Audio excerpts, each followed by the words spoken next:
Classical cryptography, in times of war. One-time pad. Encryption.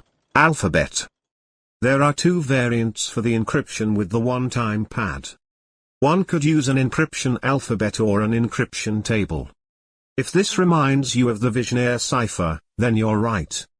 The one-time pad is similar to it, but became much more secure due to minor changes. We are already familiar with the concept of numbering our alphabet.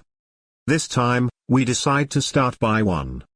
As we will be adding letters in the following, we want to recall that if the sum of two letters is greater than 26, we have to subtract 26 from the result to obtain the correct letter.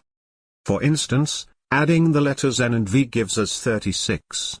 But subtracting 26 results in 10, or the letter J.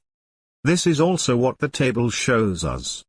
Now, for the encryption, we would proceed in the same fashion as with the Vigenère cipher. Hence, we will not demonstrate this case here.